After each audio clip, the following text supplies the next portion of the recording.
Hello and welcome to the amazing session of धमाका batch. तो आ गए हम फिजिक्स पे लेक्चर नंबर 9। तो आज का हमारा टॉपिक है derivation of a formula. Formula को हम कैसे डिराइव करते हैं, एनालिसिस, हम कैसे क्वेश्चन को देख के फार्मूला बनाते हैं। आजकल बोर्ड्स में ये बहुत इंपॉर्टेंट हो गया है कि हम फार्मूला बनाना सीखें। तो ये लेक्चर अगर आप देख लेते हैं तो इसके बाद आपको फार्मूला बनाना बहुत ही आसान लगने लगेगा। अगर आपने लेक्चर नंबर 8 नहीं देखा है तो वो भी देख के आइए और इसका लिंक मैं डिस्क्रिप्शन बॉक्स में डाल दूंगा। तो चलिए शुरू करते हैं। लास्ट लेक्चर में देखा हमने according to principle of homogeneity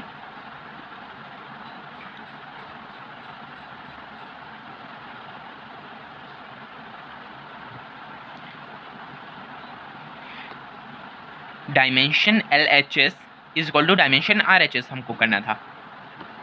मतलब जो लेफ्ट हैंड साइड का डायमेंशनल फार्मूला था और जो राइट हैंड साइड का डायमेंशनल फार्मूला था, दोनों को हमको इक्वल करना था, तभी हमारा जो डायमेंशनल वो था वो इक्वल आता। इससे हमको क्या पता चलता है, dimensional correctness of a formula, कितना डायमेंशनली करेक्ट है फार्मूला। लेकिन अब हम जो कि ये वाला टॉपिक डेरिवेशन ऑफ फार्मूला जो वेरी वेरी इंपॉर्टेंट टॉपिक है IIT और एग्जाम पॉइंट ऑफ व्यू से, ये बहुत इंपॉर्टेंट है कि हम कैसे क्वेश्चन पढ़ के फार्मूला डिराइव करते हैं। चलिए देखते हैं। Let us find an expression for the time of a simple pendulum. Pendulum वाले चैप्टर हमारा नहीं है तो हमको इससे मतलब भी नहीं है, हमको बस फार्मूला से मतलब है। द टाइम पीरियड T में पॉसिबली डिपेंड्स अपॉन, जब डिपेंड्स अपॉन वाला वर्ड आ जाए तो तुरंत ये वाला साइन यूज़ कर लो। ये वाला साइन किसका साइन होता है, proportionality constant.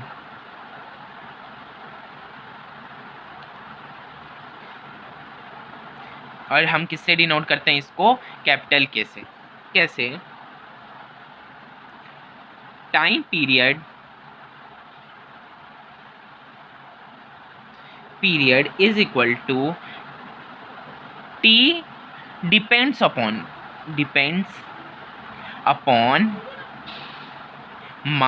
Mass of a bob of a pendulum.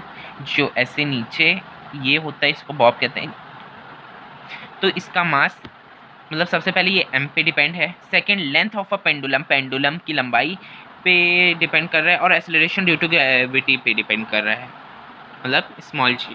तो हम इसको फॉर्मूला बनाते कैसे हैं, तो देखिए, T is directly proportional to m लिख लिए हम, L लिख लिए हम, G लिख लिए हम। इसके ऊपर हम पावर में A B C लिख लिए। अगर हम T इक्वल करना चाहते हैं तो जब ये इक्वल होता है तो प्रोपोर्शनैलिटी कांस्टेंट K आ जाता है, that is M A L B G C, ऐसे हम लिखते हैं। और अगर हम A B C को फाइंड कर लेंगे तो हमें फॉर्मूला ईजिली मिल जाएगा। तो ऐसे ही हम लिखते हैं, if we can find A B C we can get formula easily। तो आगे देखते हैं हम। सबसे पहले जो T है, टाइम T पीरियड है, तो इसका डायमेंशनल फार्मूला क्या बनेगा, कैपिटल T। K को यहाँ पर एज इट इज़ लिखना है। जो मास है, मास का डायमेंशनल फार्मूला कैपिटल M लिखेंगे और ऊपर पावर A ही लिखेंगे। जो लेंथ है उसका कैपिटल L लिखते हैं, B लिखेंगे। और एक्सेलरेशन ड्यू टू ग्रेविटी था, तो एक्सेलरेशन का क्या फार्मूला था मैंने आपको पहले ही बताया चुका है, LT-2। इसको हम लिख लेंगे C।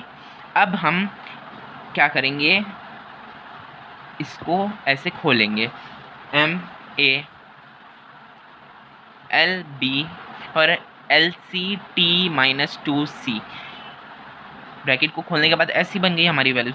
अब आगे देखेंगे, अब जैसे ये दोनों बेस सेम है तो पावर ऐड होंगी, MA-LB + C T-2C।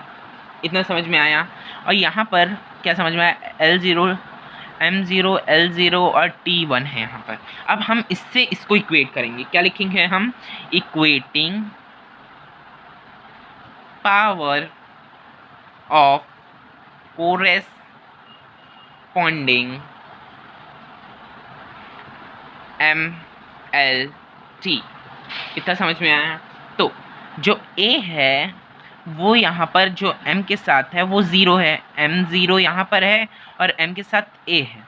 जब ये बेस सेम रहता है तो ये ऐसे लिख के आ जाता है, मतलब m यहाँ, और मेरा मतलब है कि ये जो m है इसका ये 0 है, तो 0 ऐसे लिख के आ जाएगा इसकी जगह पे, और a यहाँ, इसका मतलब a इज इक्वल टू 0 है। और c भी हमको तुरंत पता चल गया, -2c is equal to t यहाँ पर 1 है, ये ऐसे लिखा हुआ है। तो अगर ये इस तरफ जाएगा तो माइनस ऐसे लिखेंगे हम, is equal to C, -1/2 c आ गया हमारा। अब b फाइंड करना है, तो b क्या है यहाँ पर, तो हम b ले लेते हैं, b plus C is equal to ये l का 0। फिर c की वैल्यू क्या है, c की वैल्यू है -1/2 इज इक्वल टू 0। तो b इज इक्वल टू, ये माइनस में इस तरफ करेंगे तो प्लस आ जाएगा, तो b की भी वैल्यू क्या आ गई, हाफ। अब हम फॉर्मूला कैसे बनाएंगे, यहाँ पर t is equal to k इतना लिखें हम, फिर m जो था m वहाँ पर हम 0 लाएंगे, मतलब जो a था हमारा वो 0 आ गया, तो m की ज़रूरत नहीं है हमको। अब यहाँ हाफ है, यहाँ हाफ है तो पावर को हम ऐसे लिख लिए, ये जो c है -हाफ है तो c को अपॉन में लिख लेंगे, ये हम जो c था वो हमारा किस चीज़ का था, ग्रेविटी वाला c था, मीन्स हम इसको g लिख दिए, और जो l था हमारा वो b था तो ऊपर लिख लिए हाफ, तो ये बन गया t is equal to k√L/g, simple. और अगर आपको जैसे समझ में नहीं आ रहा हो तो t is equal to k लिख सकते हैं, m0 l की पावर हाफ और g की पावर -1/2 ऐसे लिख सकते हैं।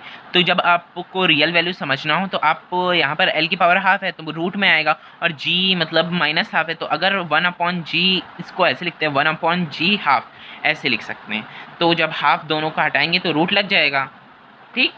तो आते हैं हम सेकेंड क्वेश्चन पे, if p is a pressure of gas and rho is its density then find the dimension of the velocity। तो यहाँ बहुत सारे ऑप्शंस हैं, तो अब हम देखते हैं कि P से प्रेशर आ रहा है और रो से डेंसिटी आ रहा है, तो प्रेशर और वेलोसिटी क्या है, डिपेंड कर रही है इन दोनों पे। मीन्स क्या है, velocity depends upon pressure and density और प्रेशर पे डिपेंड कर रही है, तो हम इसको क्या लिख सकते हैं, V is directly proportion to P A and rho B ऐसा लिख सकते हैं। तो V is equal to K pressure A rho B मतलब डेंसिटी का B। अब वेलोसिटी का डायमेंशनल फार्मूला होता है LT-1 और K एज इट इज़ लिखते हैं हम, और प्रेशर का फॉर्मूला होता है ML-1 T-2, और इसका जो है ये A लिख दिए, और जो रोड होता है डेंसिटी का उसका होता है ML-3, इसकी जगह पे हम B लिख दिए। अब इज इक्वल टू K, अब ब्रैकेट को खोल दिए, MA-L-A T-2A, इसका ब्रैकेट को खोल दिए, MB-L-3B इतना लिख लिए। अब आगे हम देखते हैं कि सबको ऐड करते हैं हम, A प्लस B L-A-3B और T-2A, और इस तरफ हम ये मान सकते हैं M0 L1 T-1, इतना समझ में आया। अब हम आगे देखते हैं, ये सब ब्रैकेट में रहेंगे। अब हम देखते हैं, ये इक्वेट करवाते हैं कैसे। सबसे पहले ये जो -2a लिखा है और ये यहाँ पर -1 लिखा है, तो सबसे पहले हम इसको इक्वेट करवाएंगे। यहाँ पर हमको बस दो ही इक्वेशन दिख रही है, मतलब एक a दिख रहा है एक b दिख रहा है, मतलब दो ही की वैल्यू निकालना है। तो सबसे पहले -2a और यहाँ पर ऐसे ले लेते हैं, -1 इज इक्वल टू T-2a, ये ले लिए, -1 is equal to -2a, -1 -2 equate हम करवा चुके हैं, कैंसिल, तो a is equal to half, simple. अब ये फर्स्ट वाला देखिए, a plus b is equal to 0, ऐसे आ रहा है, A plus B is equal to 0, तो A is equal to minus of B ऐसे लिख सकते हैं हम। तो जो ए है वो, या फिर इसको प्लस मान लेते हैं, इसको माइनस मान लेते हैं, तो जो ए की वैल्यू है वो हाफ है और यहाँ पर माइनस लग गया, इज इक्वल टू बी। तो बी की वैल्यू क्या मिली हमको, -1/2। तो कौन सा अब हम पुट करते हैं, v is directly proportional to P A rho B. v is equal to K, A की वैल्यू हाफ है, मतलब प्रेशर की वैल्यू हाफ हो गई, रो की वैल्यू -1/2 हो गई। ये मैच कर रहा है किस ऑप्शन से, देखते हैं। हाफ, जो हाफ आया है और -1/2, ये फर्स्ट ही वाले से मैच कर रही है, तो दैट इज़ आवर आंसर। और मैं चाहता हूँ क्वेश्चन नंबर 3 आप होमवर्क कर लें, देख लीजिए, पॉज कर लीजिएगा। क्वेश्चन नंबर 4 भी आपका होमवर्क है, बहुत अच्छे अच्छे क्वेश्चन है, और क्वेश्चन नंबर 5 भी आपके लिए होमवर्क है। इसका मैं कल आपको सॉल्यूशन बता दूंगा। तब तक के लिए बाय, और thank you for watching my video. Please subscribe my channel and share, like, comment. Tata, bye bye.